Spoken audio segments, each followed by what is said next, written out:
Bienvenue à toutes et à tous. Nous revoilà pour une nouvelle émission des Mardis du Petit Lectorat.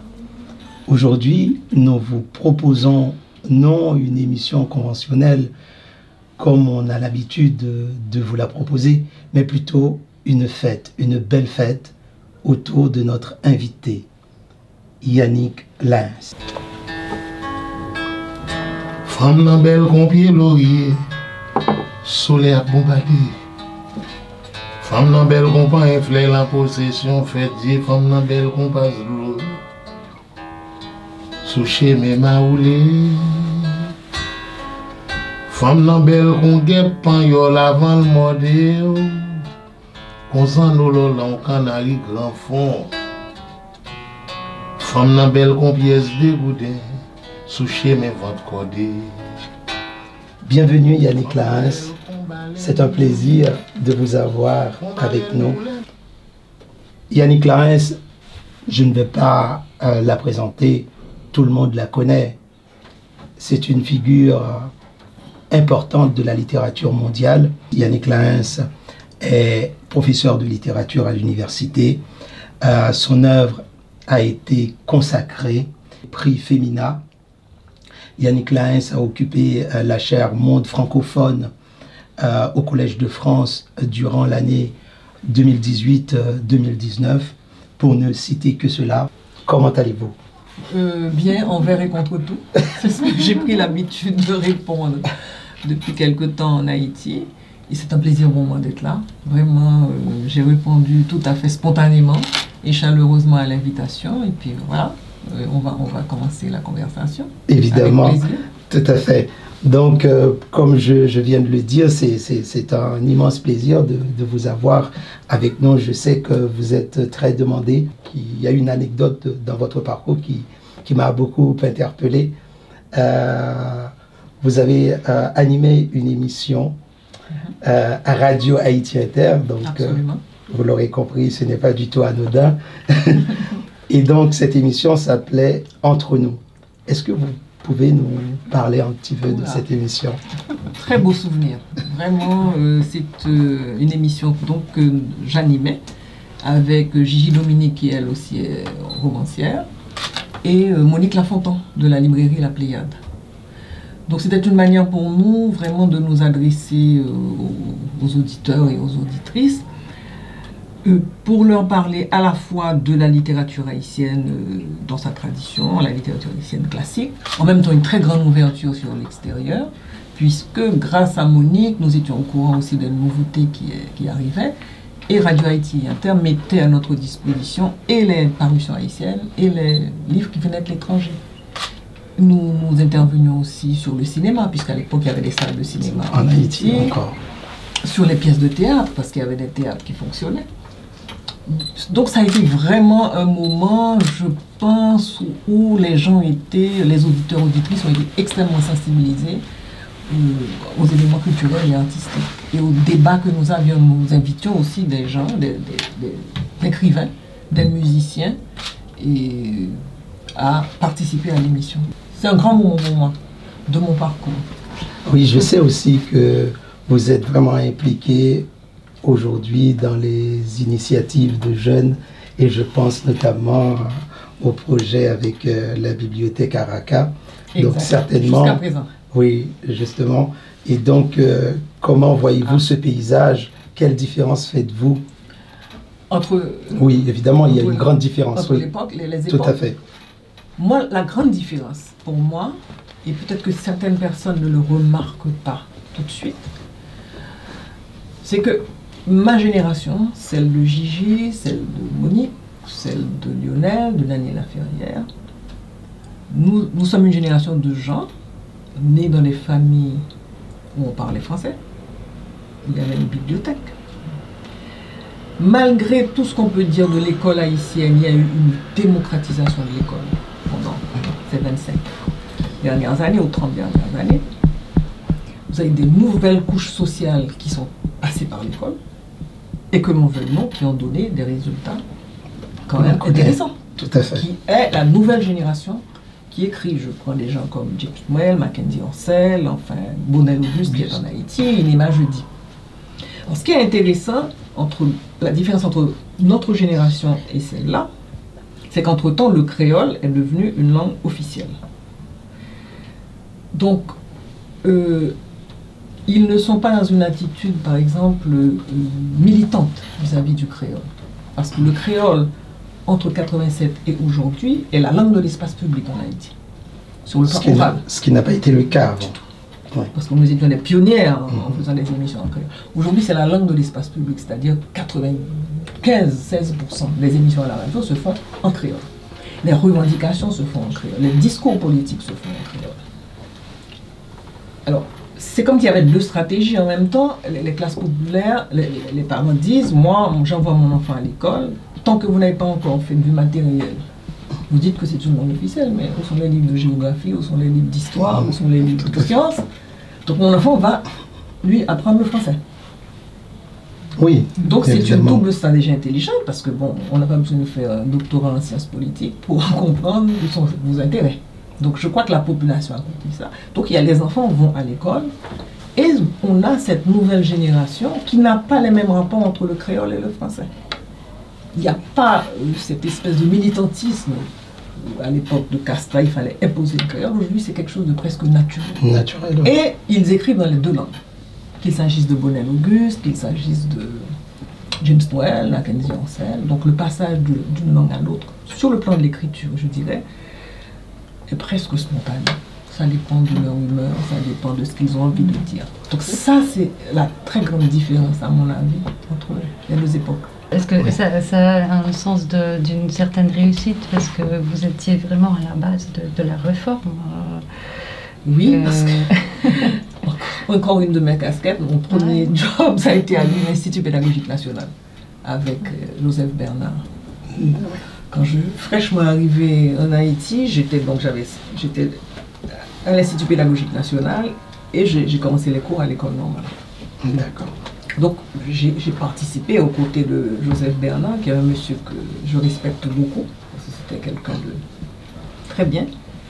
Et nous étions une équipe, à ce moment-là il y avait les cours en français, et nous avons été les premiers à mettre la question de l'école, du créole à l'école, vraiment de manière ouverte. Moi j'ai reçu des injures de gens quand j'allais acheter quelque part. Enfin, bref. Ou bien on me disait, oui, parce que vous parlez français, vous ne voulez pas... Bon, enfin, toutes sortes. Oui, tout à fait. Nous avons survécu à ça. En plus, oui, je vais profiter, comme on parle de créole, de la langue, et on sait aussi, c'est une réalité sociologique. On parle beaucoup, surtout dans les provinces, dans le pays en dehors, on parle créole. Et j'ai remarqué... il y a quelques années, il y avait une sorte de retour du roman paysan, notamment avec Bain de Lune. Et Louis Dantica a sorti un roman aussi sur la même thématique. Lionel Trouillot. Moi, j'ai senti qu'il y avait ce retour vers le roman paysan. Est-ce que tu as ressenti la même chose? Bon. Est-ce que vous avez ressenti la même chose? Pas de problème. Non, moi, quand j'ai écrit Bain de Lune, je me rappelle, il y a un jeune écrivain qui m'a dit, qui a eu à faire la remarque, ah ben, la paysannerie n'est pas à la mode. Ah, je dis, ah bon, mais moi je n'écris pas pour être à la mode, d'abord pour commencer. Et c'est exactement ce que je voulais écrire, donc, que ce soit à la mode ou pas. Ouais. C'est assez compliqué. Je pense qu'il y a eu, pendant toute une période, une certaine attitude, à savoir que pour être moderne, il fallait écrire sur la ville. Il fallait écrire à partir de choses individuelles, intimistes. Nombrilistes. Quelquefois aussi. Mais je pense que quelqu'un comme Jacques Roumet, ensuite, les arts de musiciens avec Jacques-Stéphane Alexis ont tracé la voie de quelque chose qui aujourd'hui est au devant de la scène quant aux interrogations que nous pouvons avoir sur le monde ou l'avenir du monde.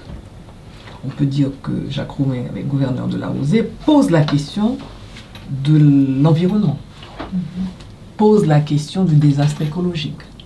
Et c'est un des premiers à me poser de cette manière dans la Caraïbe. Caraïbes. De la vie sur Terre. Les arbres musiciens, Jacques Alexis le fait à sa façon. Comme aujourd'hui, même dans les pays dits développés, la question de la littérature liée à la question écologique est la question, je pense, du présent et qui va être la question de l'avenir. À propos de Félix Morisseau-Leroy, Oui. pour le grand combat pour l'émergence de la langue créole. Oui, oui. Et ça a commencé avec Félix Morisseau-Leroy, je crois. Tout à fait. Non, non, tout à fait. Félix Morisseau-Leroy. Après, il y a eu Franck Etienne, Georges Oui. Castrat. Tout à fait. Mais donc, quand j'ai fait un petit peu quelques recherches, il y a quand même eu d'autres. Je crois que c'est un Guyanais qui a été un des premiers à écrire un roman en créole il y a bien longtemps, bien avant des Afis. Et la question, en fait, qui est intéressante aussi avec le créole, la question de la langue créole, c'est le retour aussi aujourd'hui à la pertinence des littératures orales. On a eu tendance à les oublier, de même qu'il y a la question de l'écologie qui est posée dans la littérature, aussi l'oralité. Qu'est-ce que l'oralité? Parce qu'il y a beaucoup plus d'études aujourd'hui aussi sur les productions orales. Mais si on commence à étudier les productions orales haïtiennes, on va remonter à beaucoup de choses qui ont été faites en créole. Oui. Ensuite, il y a quand même des productions que l'on jugeait peut-être mineures, comme Maurice Sixto, Oui. comme les productions de chansons de Corallin, Manu Charlemagne. Tout cela fait partie d'un corpus qui a tout à fait son intérêt. Tout à fait. Donc, je crois qu'il faut vraiment sortir des sentiers battus si on veut commencer à explorer tout ce qu'on a fait comme... Et puis aussi, il y a une littérature d'expression créole, écrite en français, mais d'expression créole. Je pense à les Rissons. La famille des petites cailles. Oui, c'est pas en créole. C'est ça. Enfin, c'est toute une affaire parce qu'au départ, la littérature, les premiers qui ont commencé à écrire, en fait, ce sont des gens qui écrivaient. Il faut se remettre dans l'ambiance de 1804, on devient indépendant. Pour qui est-ce qu'ils écrivent? Ils écrivent pour dire à l'Occident, nous existons. Donc, finalement, ils parlent à l'Occident. Évidemment. Ils ne regardent pas Haïti. Même dans les poèmes, les femmes qu'ils décrivent, ce ne sont pas des femmes haïtiennes. Même dans les poèmes qu'ils font. Et c'est à partir de 1840, avec les No, les frères No, qu'ils se commencent à dire, mais il faudrait peut-être se retourner vers ce que nous sommes.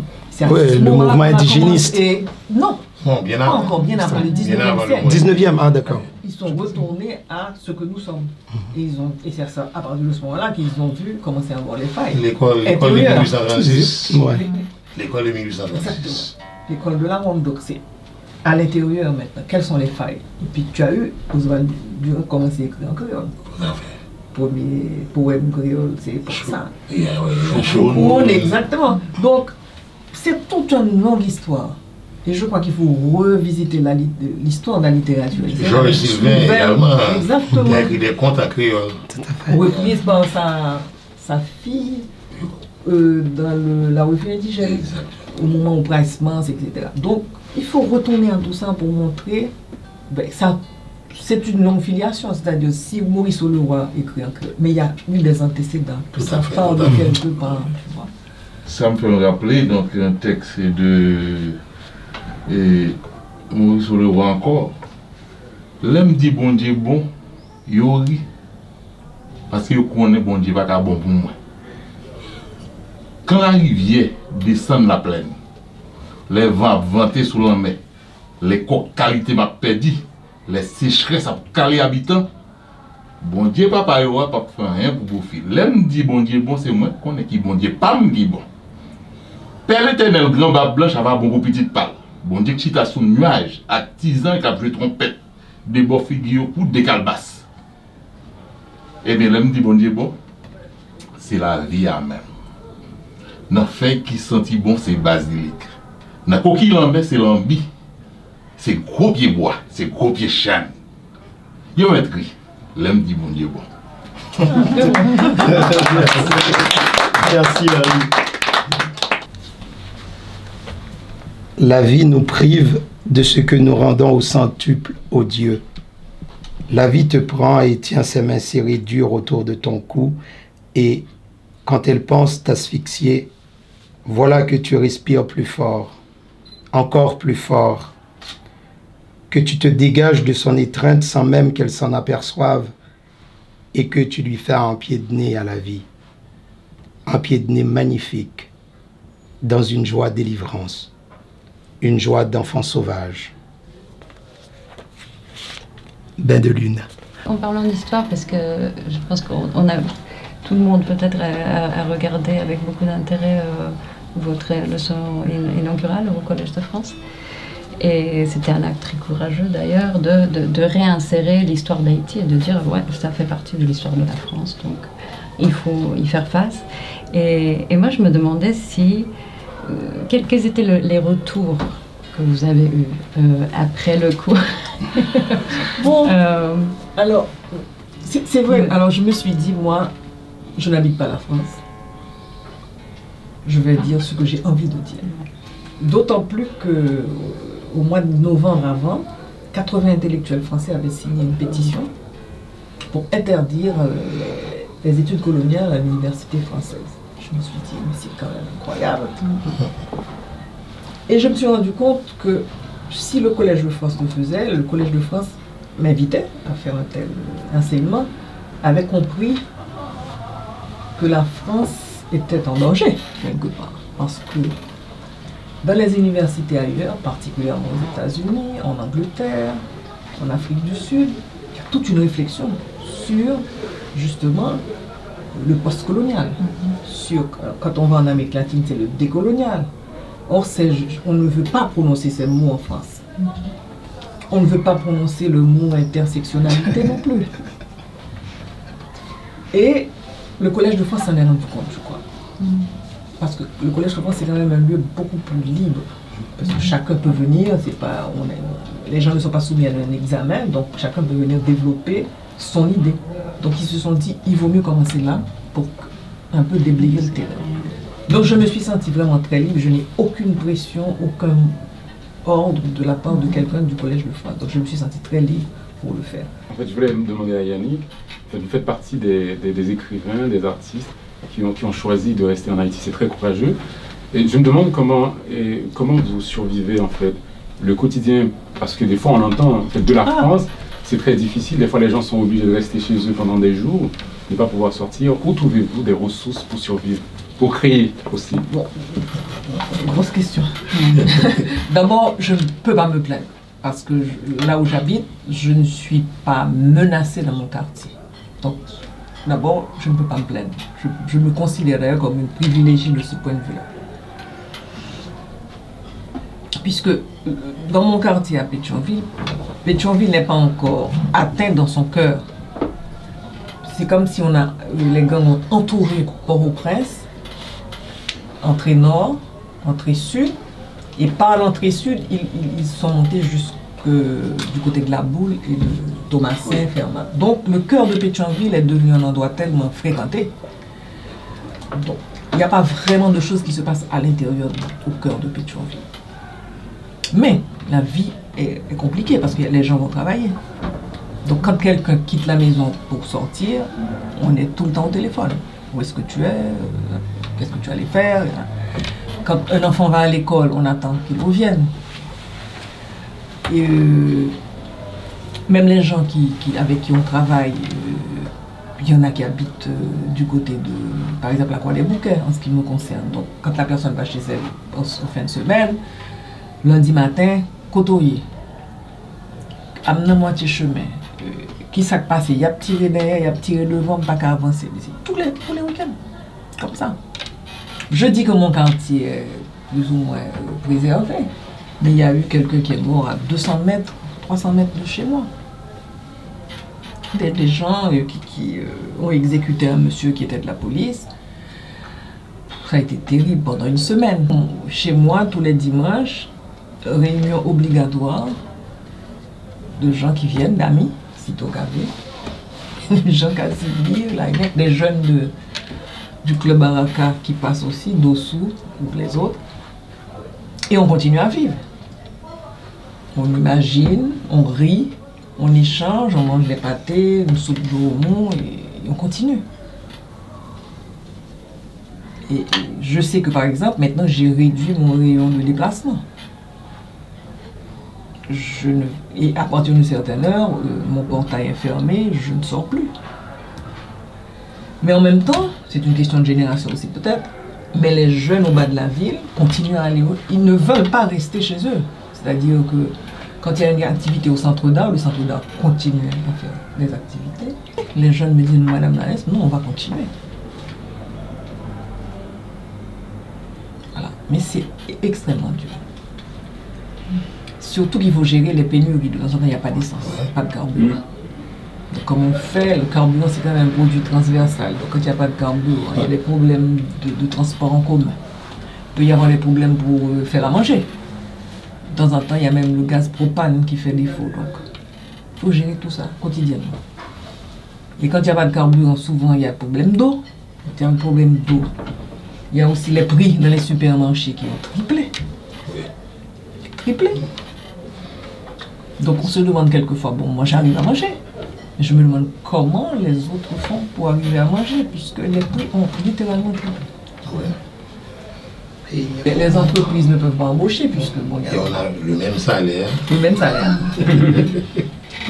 Non, c'est terrible. Et on ne voit pas vraiment le bout du tunnel. On ne le voit pas.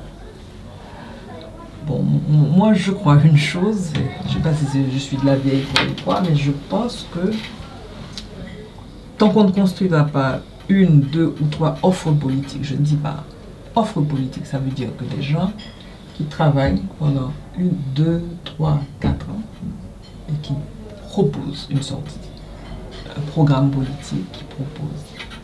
Parce que dès qu'arrivent les élections, on n'a jamais rien à se dire.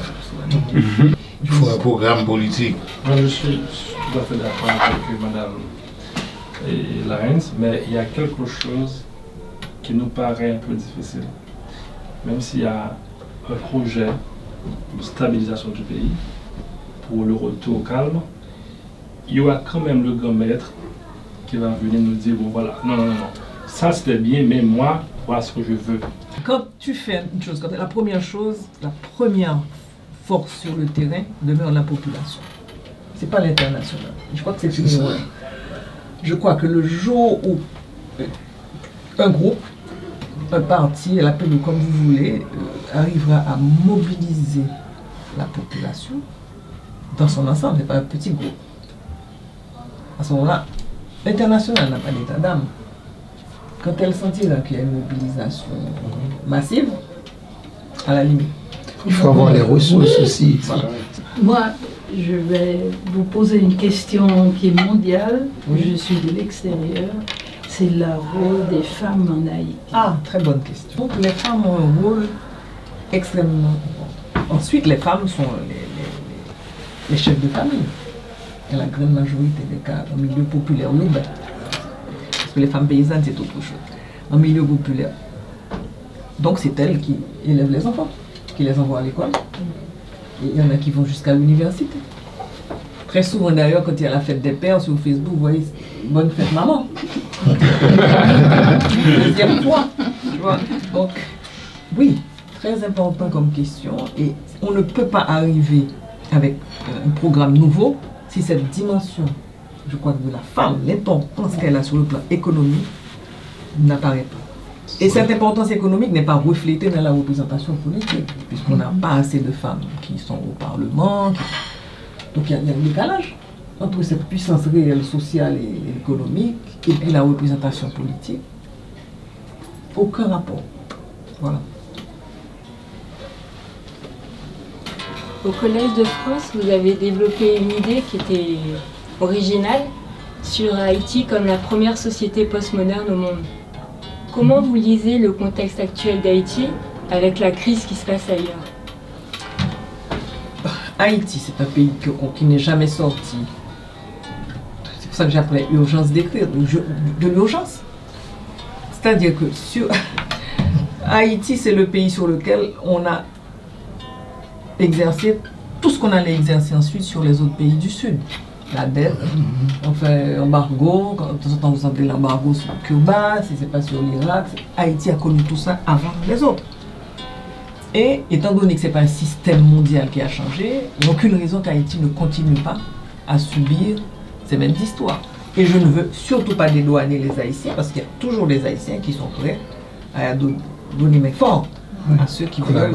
Voilà. Donc, moi, ce n'est pas étonnant ce qui arrive à Haïti. C'est pour ça que j'avais écrit cet article, Haïti n'est ni un cauchemar ni une carte postale. C'est juste un pays qu'on étrangle aussi. Ça s'explique. Non seulement il y a la dette, mais la dette ça a été une spirale terrible. Maintenant, au début du XXe siècle, les États-Unis s'en vont avec la réserve d'or d'Haïti. Ensuite, ça a été des tas d'autres choses qui nous sont tombées dessus. Sans oublier par exemple le fait que la production de riz dans l'Antibonite a été réduite à sa plus simple expression. Mais ça, c'est un déséquilibre qui a des conséquences énormes. Non seulement le riz étranger arrive, l'assiette de l'haïtien a changé. Avant, il mangeait des vivres, donc il était en meilleure santé. Et il mangeait du riz local. Aujourd'hui, plus le riz devient bon marché, plus il envahit l'assiette même. Donc on a le riz et de moins en moins d'autres choses dans l'assiette de celui qui mange. D'où beaucoup de maladies, l'hypertension, les maladies cardiovasculaires et tout ça. Filaire fait combien caille, sous galerie marché en bas. Dans l'esprit nègre à baudaille, qu'a battre la boule, dans quoi beau sale, sous tête l'on contre danse fatale. Tout ça bénéfice pour grand caille. Fil à rien pour graine la pluie, sous dos caille tol en ritimas. Si nègre moi li dormi à qu'est posé repos d'esprit. Qui j'en pour faire qu'on est lundi. Je dis un grand merci à tous les participants, tous ceux, toutes celles qui ont participé à la réussite de cette belle émission. Et un grand merci à Yannick d'avoir accepté notre invitation. On a passé un très beau moment, Yannick. Merci. Et je vous rappelle que l'œuvre de Yannick est publiée chez Sabine Vespizer. Vous pouvez retrouver ses romans dans toutes les librairies du monde. Merci de votre fidélité et on se donne rendez-vous dans pas longtemps. Pas prendre votre touriste. Quittez-moi tranquille, touriste. Koda Boua va craser. Messieurs Isman pas content.